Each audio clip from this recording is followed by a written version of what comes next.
Hey Trish, how are you? Thank you so much for giving me a couple of minutes to Oh, talk about absolutely. this lovely film. Let me start by saying that I went to this film without knowing anything about it, and I was surprised by how heartfelt it was. So tell me about how you came across this book or this story, and what was the most challenging thing to adapt from the book or the story?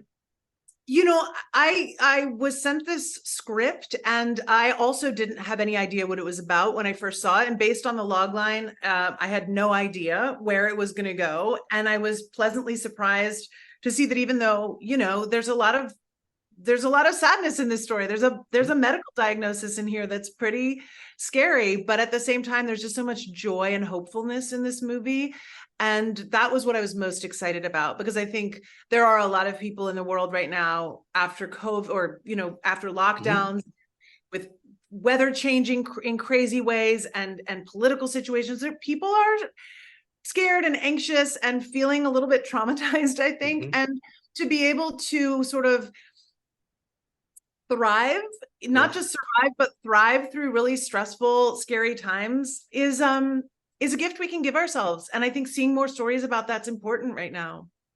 Thank you for that. So tell me a little bit about the casting, because I couldn't help but notice or but think about the classic beaches when I saw Bette Midler in a film that has the power of friendship among one of the main topics. So was her casting intentional, or was it me that made this crazy connection?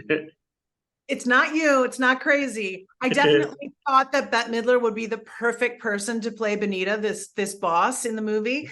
But also, there was no question that it was an homage to that movie, because when I was growing up, that movie was such a sort of iconic story of friendship and resilience. And Mhm. so the thought that we could maybe bring it a little bit full circle and make a little reference to that movie and what that did for all of us in my generation, it was nice. It was a nice little double whammy.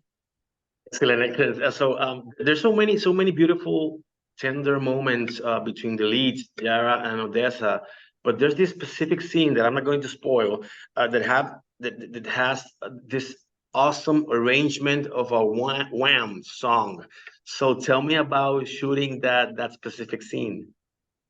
That was a really difficult one to shoot. Yeah, we picked a very upbeat song that's sort of Corinne, Odessa's character, Corinne. It's sort of her go-to karaoke song. And at the beginning of the movie, she's, got not a care in the world, and the song kind of means one thing. And towards the end of the movie, life's changed a lot for her and for all of their friends. And it kind of, the very same song has a very different feel. And it was important to me to try to find a song that's a heavy ask for a Yes. song.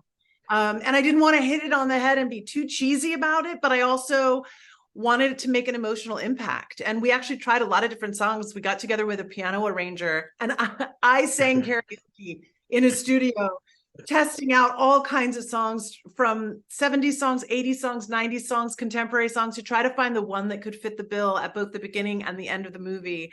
And this one won. Yeah, you did great. It was an extremely beautiful, tender a moment. Something that caught my attention about this film is how these girls, being already college students, maintain this youthful freshness of adolescence. Something very unusual for this type of film. So usually these characters are generally presented acting like adults, like grown-up people. Did you find this important to move the story from a directing perspective?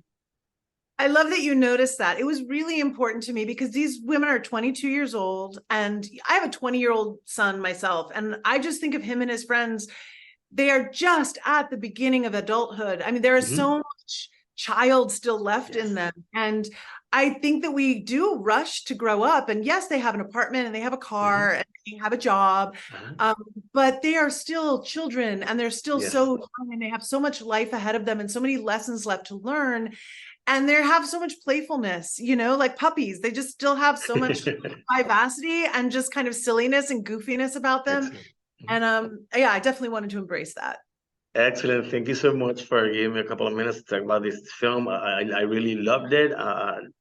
Everything about it, the friendship, the perspective about love, death, and everything. So thank you again, and congratulations on such a great film.